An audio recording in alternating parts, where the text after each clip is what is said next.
Sunday, January 3rd. Just down there doing a bit of work on the Ferrari, or just finish up doing a little bit of work on it. As I mentioned before, I'm going to continue on with individual updates on the Ferrari. So actual updates will be in a separate video.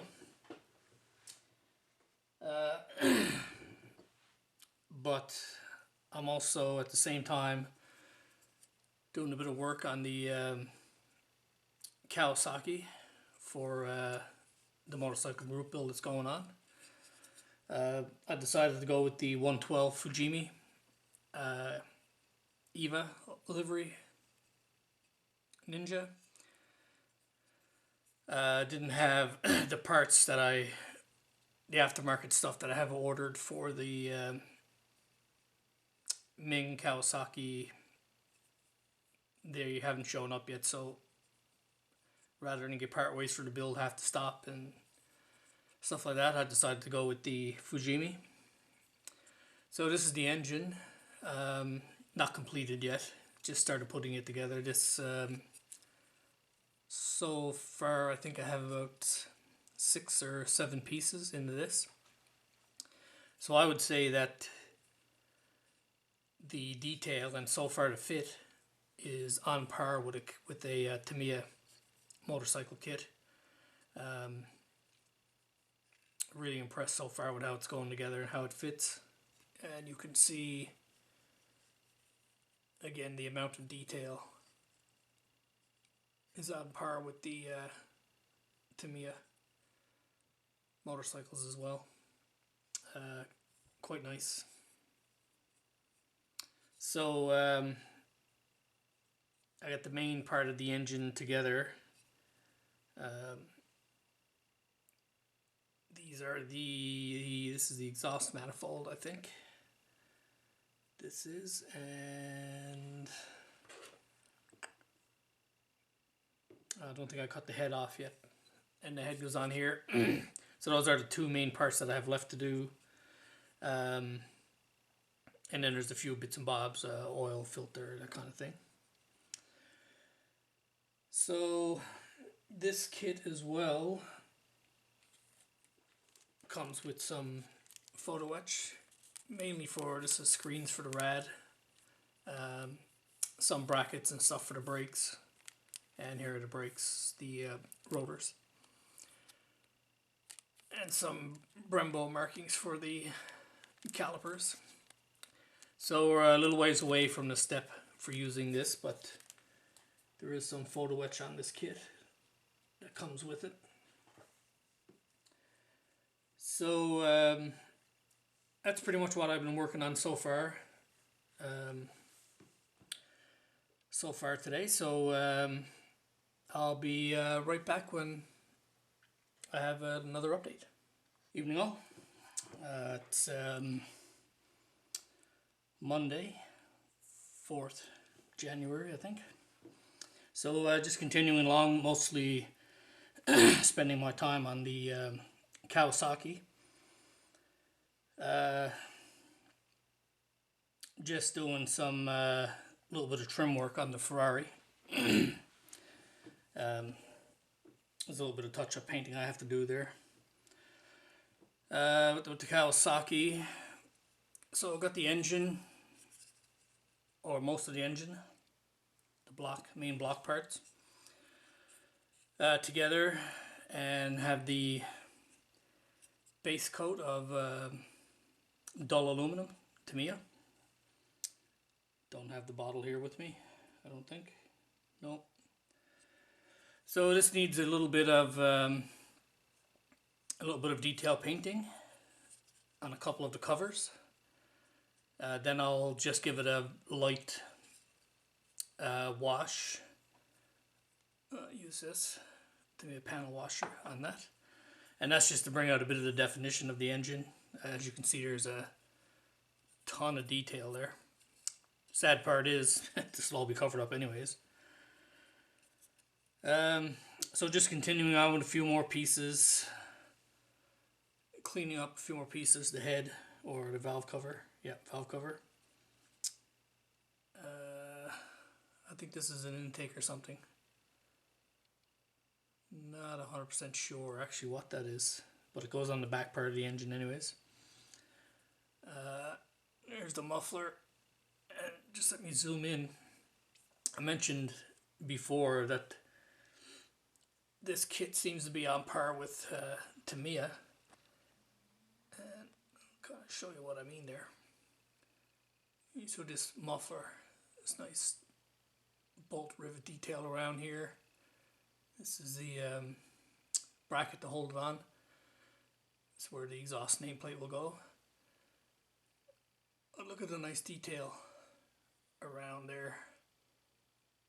Those bolts and that welding, that weld seam there on the tip of the pipe.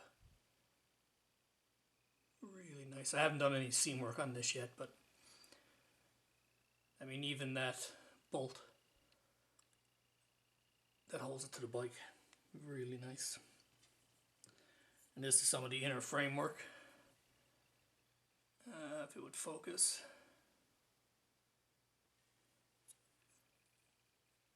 There we go. Again, see those weld seams. Really, really nice. As well, the way this goes together, this wraps itself around the engine, so you can't put it together ahead of time. But I'll just show you something. But you can see the way they have it going together, there's a natural seam there anyways. So there's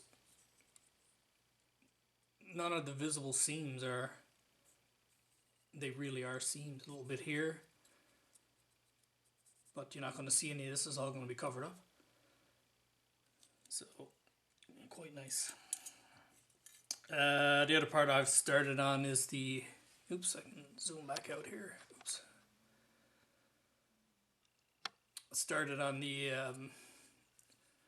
gas tank and seat and rear fairing. So it fits really good. There is a little bit of seam work that has to be done, but not a whole lot. So far the fit has been really, really good on this. So I have these few pieces here to put in primer.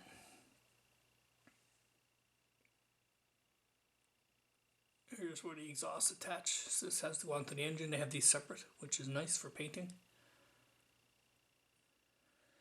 So this stuff here needs to go in the primer while I'm waiting for that primer to dry so I can do a bit of airbrushing on it. Probably going to bring the StuG onto the bench here as well now, and so I can start picking away at that as well. So anyways guys, I'll be right back. Evening all. It's Wednesday the 6th I think, or the 7th, January. So as you can see, I have the StuG back out on the bench. I spent a couple of hours yesterday, or not a couple of hours, but about an hour or so, going through the instructions and stuff, trying to figure out where I left off. And I think I'm at step 14 is where I stopped, or step 13 is where I stopped. And then it's on to step 14. So part of step 14 is installing this piece and installing the gun. However, I'm having quite a bit of trouble trying to get the gun installed. I'm starting to think that the best approach is to attach the, sorry, I had a frame here, is to attach the barrel to the breech, and with all of the handling, this is a very fragile piece. You can see how many small parts are on there. Knock on wood. I have not yet broken one. But yeah, so I was thinking that the easiest way to do it is to assemble the barrel to the breech and try and install it that way, because you can't, if I put the gun in here first, then this part here, this won't go on. And if I try and put this up inside of here and then install it that way, it's a bit of a struggle there. So as you can see on the inside, I detailed the radio and stuff. That was pretty much, I think, a waste of time, because when you get the gun and stuff in there and you put this hatch on, or this roof on, if I put it on the right way,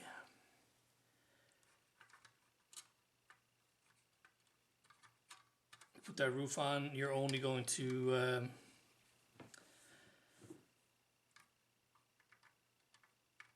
see through this open hatch, and this hatch is going to have a gun in it, so you can see the radio a little bit, but yeah, you can't really see anything else. Same thing with the breech. Such a nice piece. So much nice detail on there. But when you get the roof on, you're not going to see any of that, unfortunately. I could leave the roof removable, and I may do that. I haven't decided yet, because even just sitting on there, it fits really well. So anyways, yeah, so that's where I'm at. Like I said, just starting step 14. When I mentioned late last year, I said I was going to bring this back on the bench. I had mentioned the tracks is the thing that maybe put this kit away, because I put the fenders on first, or I should have assembled the tracks first. And this is the armor that I was talking about. StuG, I think it's called, something like that. So I have this kit came with photo etch plating for this. So that's what I'm going to. This will cover up a large portion of the track. Of course, it's going to be beat up a little bit. So yeah, so there's a lot of plastic left in this kit. So you can see there's still a ton of parts here yet, so still a fair amount of work to do. I'll just show you.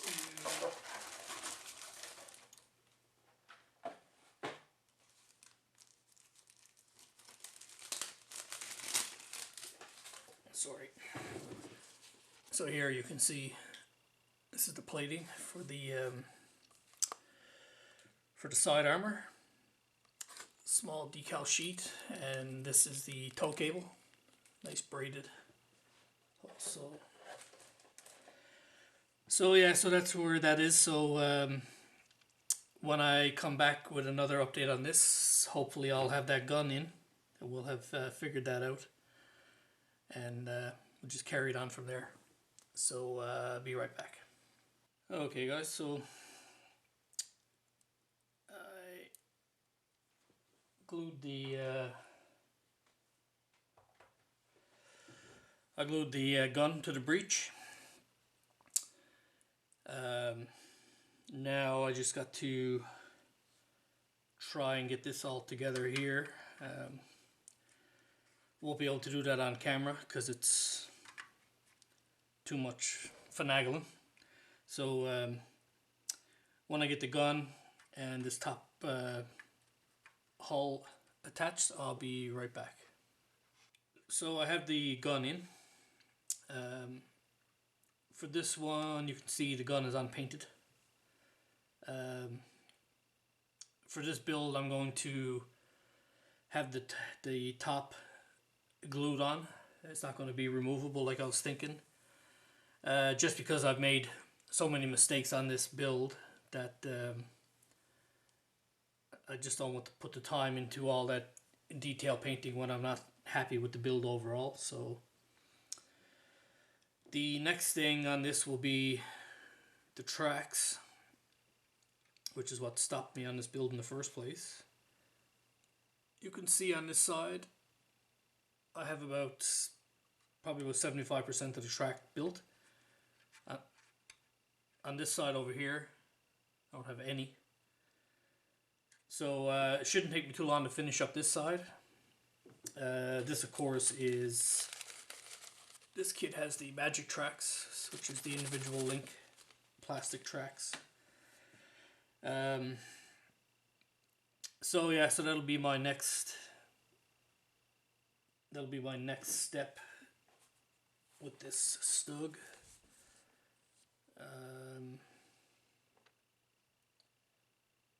Yeah, that's pretty much what the majority of this step was putting the gun in. A few bits and bobs have to go on here. And then after that, the next step will be doing the side armor.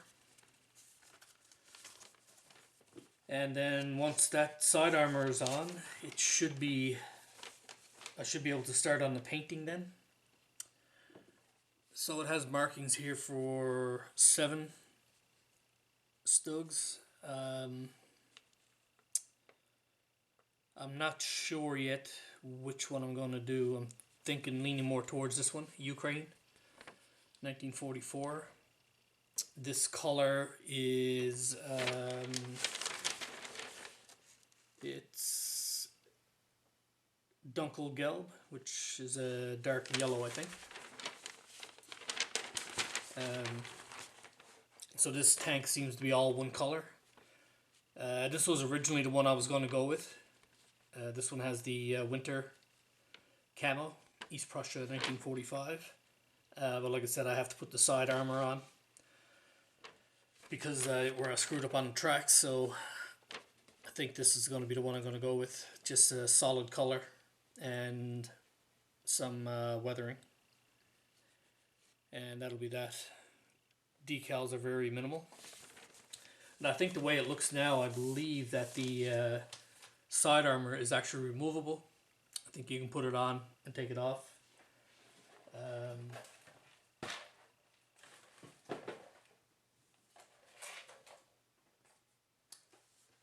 The side armor is this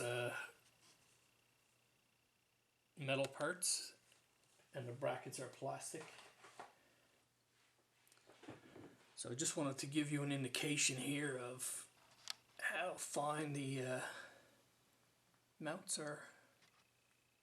So these are some of the mounts for the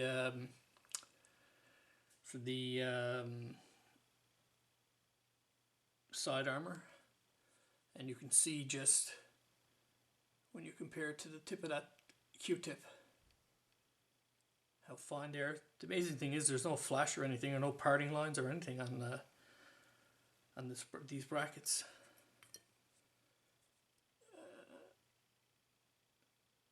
Here are some more here. Very small, very fine. So that's the next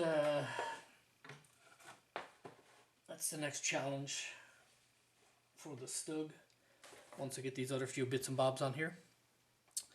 So anyways guys, enough babbling. I'll be back again when I have something more to show. Evening again all. It's Friday, January the 8th. I got the StuG off to the side here drying. I want to make sure that the gun and upper hull is completely dry before I start flipping it around doing tracks and the like. So just doing a bit of airbrushing here tonight. A few parts for the Kawasaki. This is the valve cover, head cover, whatever you want to call it. Also doing some Ferrari parts. It's the grill.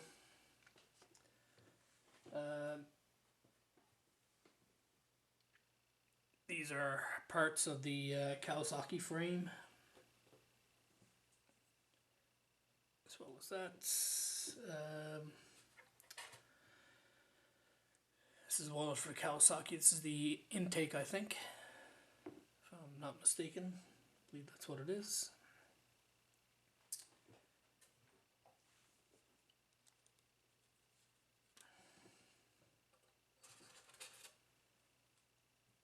And these are one of the frame halves for the Kawasaki, and here is the other one, the other half. So I went with really thin, these are semi-gloss black, but I went with really thin coats. I don't usually thin down the Tamiya paint when I spray it, but this stuff I did. I didn't want to lose any of that weld detail there. You can see right there. So this time I actually did thin down the Tamiya paint. Like I said, normally I don't do that.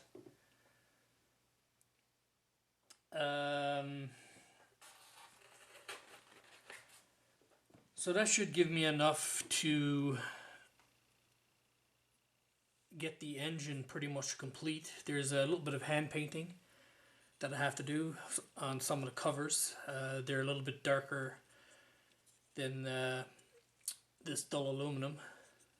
Probably going to paint them, mix a bit of aluminum and gunmetal or something like that, and hand brush those. Then I'll give it a wash with the Tamiya panel liner, and the engine should be done. The only other thing I do have to put on here is yeah, it goes on right here, is the oil filter, and that I have to paint white. So after that, after I had the engine done on the bike, let's get a second, I'm going to get the instructions here. So after I get the engine done, I also need to paint and attach these for the exhaust here. So after I get this done and assembled, that would bring me up to step 3, which is the rear wheel and suspension. This step will include some photo etch work, the brakes, and I think there's some bracketry that goes on here, but there's a fair amount of detail painting to be done on the suspension.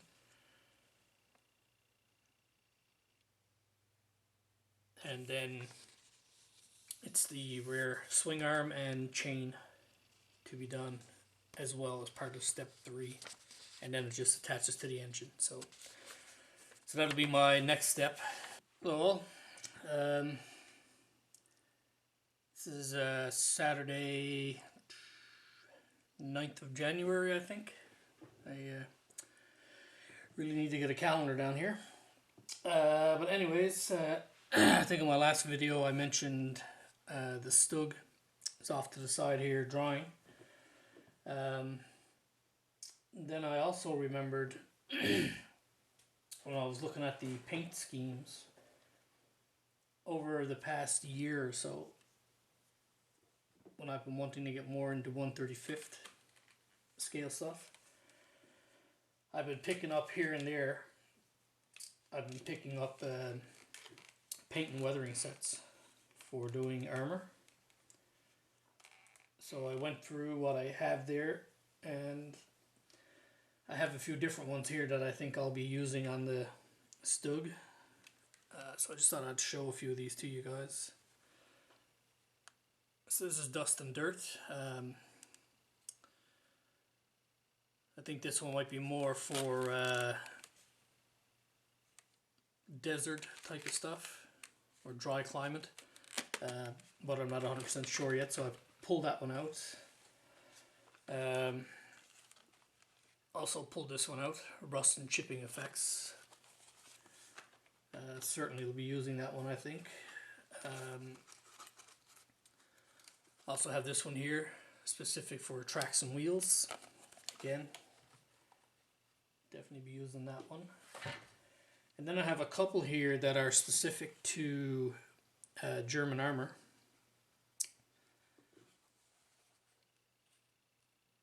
This one was for late German camouflage, 44 to 45. I mentioned, I think the one I'm thinking about doing here is a 1945 version. And then I have this other one, 43 to 44 German camo. This one's from Vallejo. This one here, the previous one is from MiG. So the colors may be a little different. And they give you on the back some tips and stuff. So I think these are the ones that I'll be focusing on for painting that MiG, or the painting the StuG. So I have a few more over there, but I think these are the ones that I took out, and these will probably be the ones I'll end up using. But anyways, like I said, the StuG probably be next week before I get back onto that one in next week's video. So today I think I'm going to continue on with the Kawasaki for the motorcycle group build, and when I get a few more things put together here, I'll be right back. Okay, so I got the little bit of accent color on a couple of the covers, engine covers. You can see the difference in color is very slight, which is exactly how I wanted it. So basically all I used to mix the color was XF84, the dark iron, and X11 chrome silver. So I mixed those together 50-50. As I'm sure a lot of you guys know, when you brush paint Tamiya acrylics, they don't brush paint very well. They're alcohol based paint, so they dry really quickly, and sometimes they'll dry too quickly and you'll end up actually pulling up paint as you're trying to paint. So to rectify that, you can get this as well from Tamiya, paint retarder. You just put your paint in a pallet, add a little tiny bit of this to it. I just usually put in a couple of drops, actually just off a toothpick, and mix it in, and this will help keep your paint from drying. You can also use it using Tamiya through your airbrush as well. If you find your tip is drying too quickly, you can put a bit of this in your paint, and that'll stop that from happening. So I'm just going to wait now for this paint to dry, and then I need to go in and touch a few tips of the bolt heads here, especially in the silver. I also need to do the same thing on the top of this valve cover, and then I'll be ready to add these parts to the engine.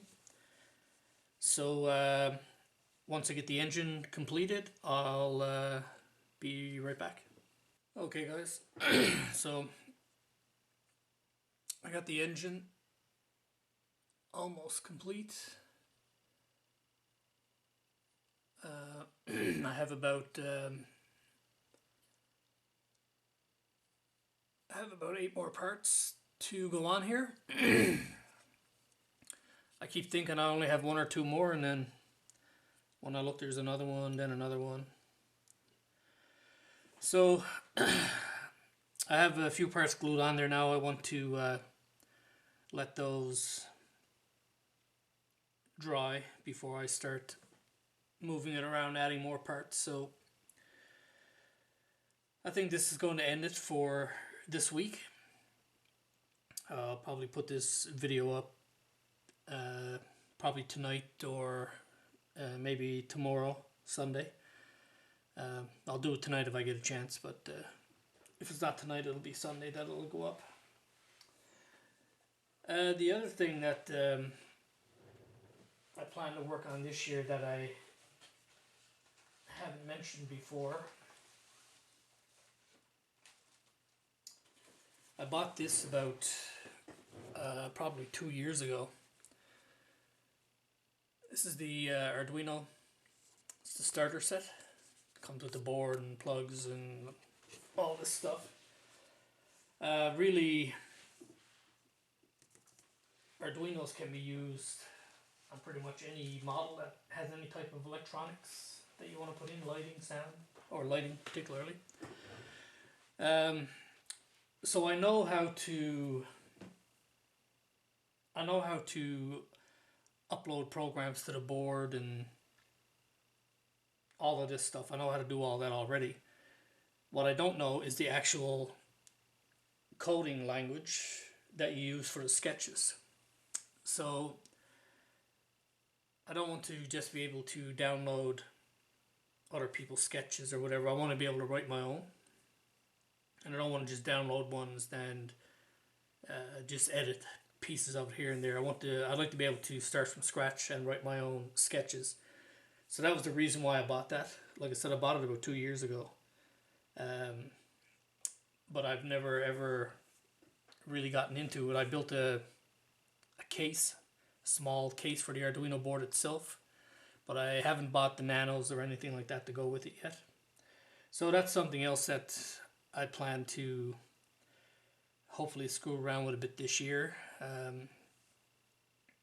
To me, they're more suited for science fiction builds for the most part. So that's probably what if I get around to where I know how to write my own sketches, I'll probably do some type of sci-fi build at some point, I guess, this year. I might do a few anyways, but I might try and do one with some lighting if I am able to learn how to code those boards. So anyways, guys, that'll be it for this week's update. Like I said, I hope to get a Ferrari update probably early to mid next week. And yeah, follow up with another bench update next week. So as always, guys, thanks for watching and hope you stay tuned.